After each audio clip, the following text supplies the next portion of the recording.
헤어진 연인에게, 과거의 실패에, 혹은 이루어지지 못한 꿈에 우리는 때때로 강렬한 감정적 끈을 놓지 못하고 괴로워합니다.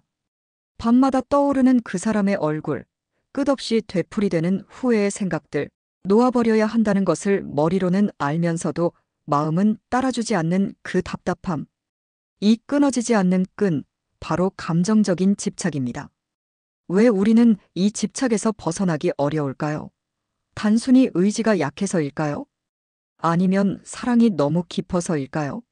오늘 우리는 이 물음에 대한 답을 찾기 위해 인류의 깊은 무의식을 탐구한 위대한 정신의학자 칼 구스타프 융의 세계로 들어가 보겠습니다.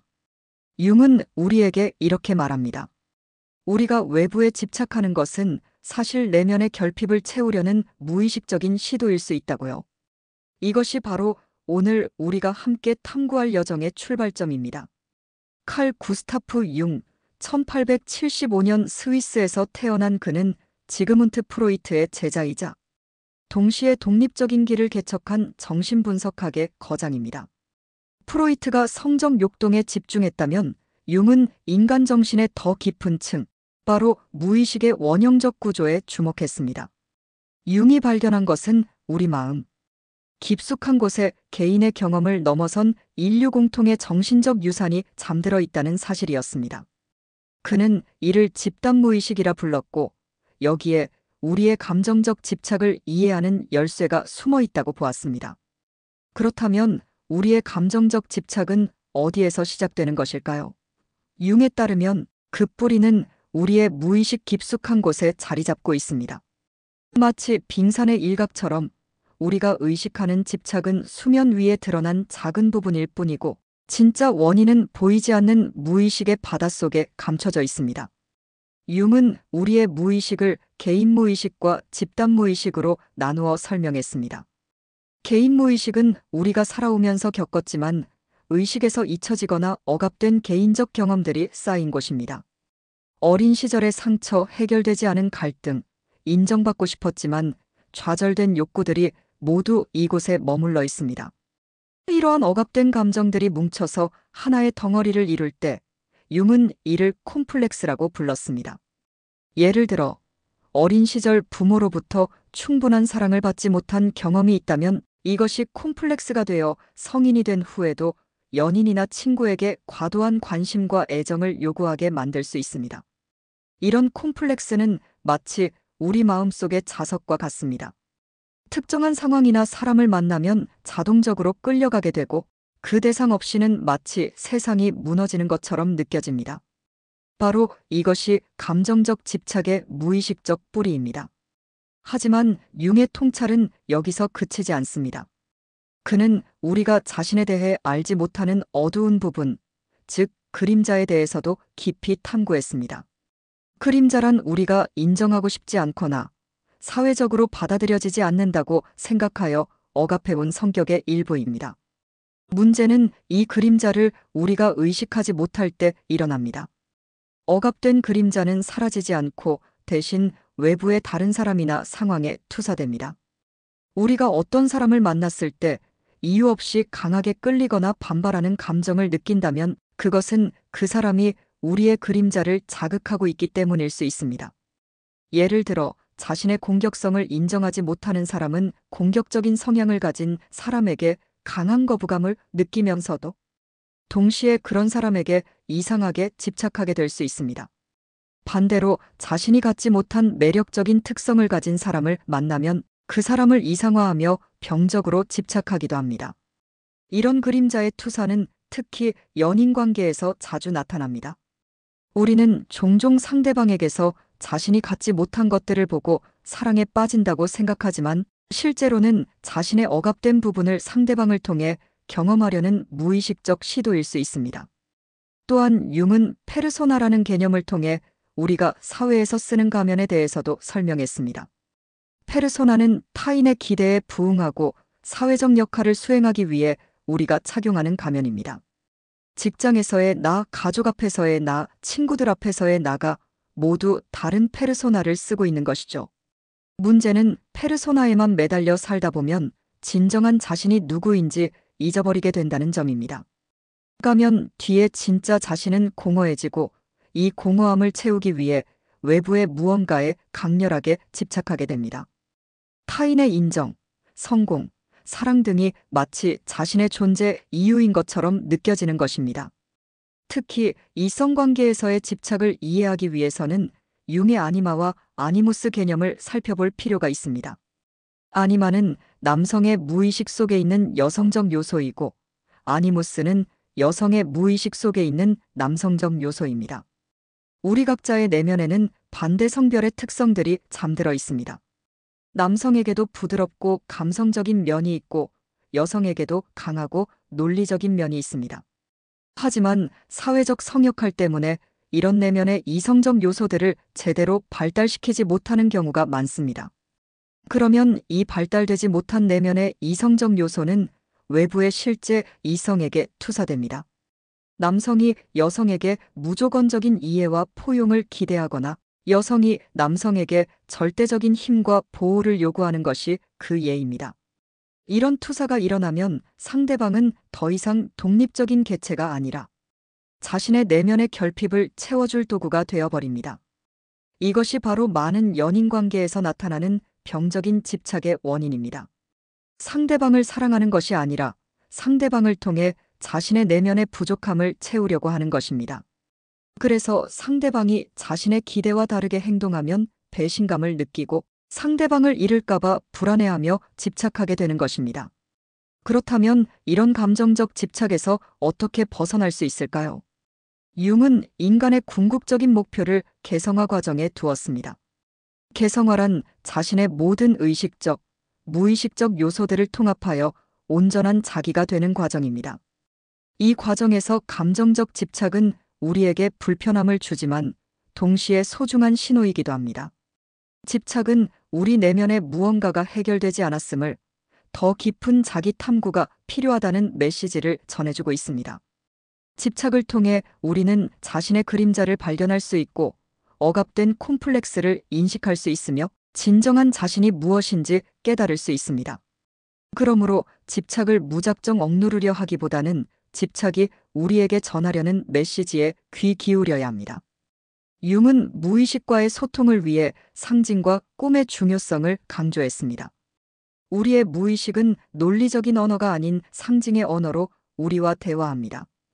꿈에서 나타나는 이미지들, 일상에서 문득 떠오르는 상징들, 특정한 장소나 물건에 대해 느끼는 이상한 감정들 모두가 무의식이 보내는 메시지일 수 있습니다. 감정적 집착의 원인을 파악하기 위해서는 이런 무의식의 신호들에 주의를 기울여야 합니다. 집착하는 대상과 관련된 꿈을 꾸었다면 그 꿈 속에 어떤 상징들이 나타났는지 살펴보세요. 그 상징들이 당신의 내면 상태에 대해 무엇을 말해주고 있는지 생각해 보세요. 이제 감정적 집착을 끊어내기 위한 구체적인 방법들을 살펴보겠습니다. 첫 번째는 자기 인식입니다. 자신의 감정적 집착이 어디에서 오는지, 내면에 어떤 콤플렉스나 그림자와 연결되어 있는지 솔직하게 탐색해야 합니다. 예를 들어, 연인에게 집착한다면 그 집착의 뿌리를 찾아보세요. 어린 시절 부모와의 관계에서 비롯된 것은 아닌지, 자신의 어떤 결핍을 상대방을 통해 채우려 하는 것은 아닌지 돌아보세요. 이런 탐색은 때로 고통스럽지만 진정한 자유를 위해 반드시 거쳐야 할 과정입니다. 두 번째는 분리하고 직면하기입니다. 집착하는 대상과 자신을 의식적으로 분리하고 집착의 근원인 내면의 문제를 직면할 용기를 가져야 합니다. 이는 상대방을 미워하거나 거부하라는 뜻이 아니라 상대방을 독립적인 존재로 인정하고 자신의 투사를 거두어들이라는 의미입니다. 세 번째는 내면의 통합입니다. 자신의 그림자를 인정하고 받아들이는 과정이 필요합니다. 당신이 부정적이라고 생각하는 자신의 면들도 사실은 당신의 일부입니다. 이런 어두운 면들을 억압하지 말고 의식으로 끌어올려 통합해야 합니다. 또한 내면의 아니마나 아니무스를 발달시켜야 합니다. 남성이라면 자신의 감성적이고 수용적인 면을 기르고 여성이라면 자신의 논리적이고 주도적인 면을 발달시켜야 합니다. 그래야 외부의 이성에게 과도하게 의존하지 않고 내면적으로 완전한 존재가 될 수 있습니다. 네 번째는 자기와의 연결입니다. 융이 말하는 자기란 의식과 무의식을 통합한 전체적 인격을 의미합니다. 외부 대상에 집착하는 대신 내면의 자기와 연결되어 자기 실현의 여정을 시작해야 합니다. 이 과정에서 명상이나 성찰, 일기 쓰기 등이 도움이 될 수 있습니다. 자신의 내면을 깊이 들여다보고 진정으로 원하는 것이 무엇인지, 자신만의 고유한 길이 무엇인지 찾아가는 시간을 가져야 합니다. 감정적 집착을 끊어내는 것은 하루아침에 이루어지는 일이 아닙니다. 이는 평생에 걸친 개성화의 여정이며 때로는 고통스럽고 어려운 과정이기도 합니다. 하지만 이 여정을 통해 우리는 진정으로 자유로운 존재가 될 수 있습니다. 집착에서 벗어났다고 해서 사랑을 포기하라는 것은 아닙니다. 오히려 그 반대입니다. 진정한 사랑은 집착이 아니라 자유에서 나옵니다. 내가 온전한 존재가 되었을 때 상대방도 온전한 존재로 사랑할 수 있게 됩니다. 융은 이렇게 말했습니다. 당신이 무의식을 의식하지 못하면 그것이 당신의 운명이 되어 당신을 지배할 것이다. 우리의 감정적 집착도 마찬가지입니다. 그 뿌리를 의식하지 못하면 평생 우리를 괴롭힐 것입니다.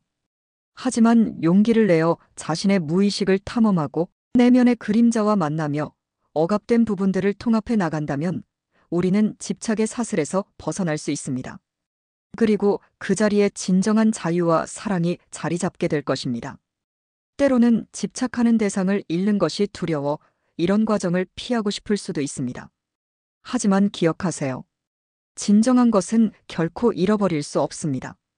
만약 당신의 사랑이 진실하다면 집착을 놓아버린 후에도 그 사랑은 더욱 아름답고 깊어질 것입니다. 융의 개성화 과정은 개인적인 여정이지만 동시에 보편적인 여정이기도 합니다. 인류 모두가 걸어야 할 길이며 각자 고유한 방식으로 걸어가야 할 길입니다. 당신만의 속도로, 당신만의 방식으로 이 여정을 시작해보세요. 집착을 놓아버리는 것은 포기가 아니라 성장입니다.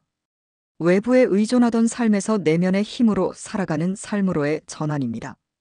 이 변화를 통해 당신은 더욱 깊이 있고 진정성 있는 관계들을 맺을 수 있게 될 것입니다. 융은 말합니다. 가장 큰 위험은 무의식적으로 사는 것이다. 감정적 집착 역시 무의식적으로 살아가는 결과입니다. 이제 의식의 빛을 비추어 그 집착의 정체를 밝혀내고 진정한 자신의 모습을 찾아가세요. 내면의 여정은 외로울 수 있습니다. 때로는 아무도 이해해주지 않는 것 같고 길을 잃은 것 같은 느낌이 들 수도 있습니다. 하지만 이는 모든 구도자가 겪는 과정입니다. 인내심을 갖고 자신을 믿으며 나아가세요. 감정적 집착을 끊어내는 것은 사랑을 포기하는 것이 아니라 더 깊고 진실한 사랑을 할 수 있게 되는 것입니다. 자신을 사랑할 줄 아는 사람만이 타인을 진정으로 사랑할 수 있기 때문입니다. 융의 분석 심리학이 우리에게 주는 가장 큰 선물은 바로 이것입니다. 우리 내면에는 무한한 가능성과 지혜가 잠들어 있으며 그것을 깨워 통합할 때 우리는 진정한 자유를 얻을 수 있다는 희망 말입니다. 감정적 집착은 우리를 묶어두는 족쇄가 아니라 진정한 나를 찾아가는 여정의 시작이자 우리 내면의 성장을 위한 소중한 메시지입니다. 이 메시지를 외면하지 말고 용기를 내어 그 깊은 뜻을 탐구해보세요. 칼 융은 말합니다. 감정적인 집착을 끊어내는 것은 외부 대상을 놓아주는 것을 넘어 당신의 무의식을 탐험하고 진정한 자기 자신을 만나는 위대한 여정이다. 그 여정을 통해 당신은 훨씬 더 자유롭고 온전한 존재가 될 수 있다. 이제 여러분에게 묻고 싶습니다. 자신의 감정적 집착을 무작정 억누르기보다 그 집착이 자신의 내면에 대해 무엇을 말해주는지 귀 기울여 보실 건가요? 용기를 내어 자신의 무의식을 탐험하고 진정한 자기 자신이 되기 위한 여정을 시작해 보실 건가요? 내 인격을 정의하는 것은 내 속에 담긴 생각입니다. 융의 메시지처럼 당신의 무의식 속에 담긴 생각들을 직면하고 통합하며 진정으로 당신을 자유롭게 하는 생각을 품어보세요. 당신의 인격은 그 과정 속에서 더욱 깊어질 것입니다. 오늘 당신의 감정적인 집착이 당신에게 어떤 질문을 던지고 있나요? 그 질문에 용기 있게 답하고 온전한 당신이 될 준비가 되셨다면 당신의 삶은 분명 더 깊고 충만해질 것입니다. 이 영상이 여러분의 내면 여행의 작은 나침반이 되었기를 바랍니다. 구독과 좋아요로 더 많은 분들과 이런 깊은 성찰의 시간을 나누어 주세요. 다음에도 우리의 삶을 더욱 풍요롭게 만들어줄 철학자들의 지혜와 함께 찾아뵙겠습니다.